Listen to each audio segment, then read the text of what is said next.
Good morning, student. So today we will discuss about mutation. So what is mutation? Mutation is a phenomena in which alteration or you can say change in DNA. कि किसमें change होगा? जो हमारे DNA sequence होती है उसमें change होगा due to change in DNA, जो फिनोटाइप है ऑर्गेनिज्म का, एंड ऑल्सो इट्स जीनोटाइप, ये दोनों क्या हो जाएंगे? Change. So what is mutation? कि mutation is a phenomena in which change in the DNA sequence or alteration in the DNA sequence which result in the change in the phenotype and the genotype of the organism.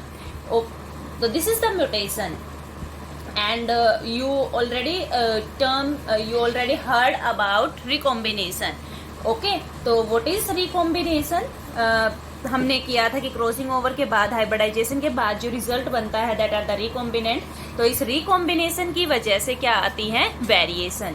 But mutation की वजह से भी DNA change हो जाता है, तो इसकी वजह से भी क्या आती है? वेरिएशन. म्यूटेशन क्या है? सडन है, हेरिटेबल है, जो चेंज होगा डीएनए की सीक्वेंस में. तो आपको पता ही है कि डीएनए कैसा होता है. ऐसे डबल हेलिक्स स्ट्रक्चर होता है डीएनए, और ये इसकी जो आर्म्स होती हैं डीएनए की सुपर कोइल्ड फॉर्म में होता है. सुपर कोइल्ड फॉर्म में होगा डीएनए. सुपर किस फॉर्म में होता है? सुपर कोइल्ड फॉर्म में होता है डीएनए. ओके, तो डीएनए में अगर किसी बेस पेयर में डीएनए का कोई सेगमेंट लॉस हो जाए, लॉस को क्या बोलते हैं? डिलीशन. लॉस को क्या बोलते हैं? डिलीशन. या कोई ऐड हो जाए कि gain of segment of DNA, तो उसको क्या कहेंगे? एडिशन. इसकी वजह से क्रोमोसोम में चेंज होगा. और जो जीन है वो कहाँ पे? जैसे ये क्रोमोसोम है तो इस पे ये क्या लोकेटेड होते हैं? जीन लोकेटेड होते हैं. ठीक है, तो अगर क्रोमोसोम में चेंज आ गया तो क्रोमोसोमल क्या हो जाएगी? एबनॉर्मेलिटी. क्रोमोसोमल क्या हो जाएगी? एबनॉर्मेलिटी. और क्रोमोसोमल एबनॉर्मेलिटी जनरली मिलती है किसमें? कैंसर सेल में. तो देखिए, म्यूटेशन जो होता है किसकी वजह से होता है? म्यूटेशन सिंगल बेस पेयर की चेंज की वजह से. अगर सिंगल बेस पेयर में चेंज है तो उसको बोलते हैं पॉइंट म्यूटेशन. उसको क्या बोलते हैं? Point mutation. Single base pair जैसे ये होते हैं adenine, guanine, thymine, cytosine. Okay, तो अगर एक भी बेस में डिलीशन हुआ या कोई बेस ऐड हो गया तो वो कौन सा म्यूटेशन होगा? Point mutation. कि change in the single base pair of the DNA. DNA की अगर सिंगल बेस पेयर में चेंज है that is the point mutation. और पॉइंट म्यूटेशन का एग्जाम्पल है sickle cell anaemia. Point mutation का क्या एग्जाम्पल है? Sickle cell anaemia. So what is sickle cell anaemia?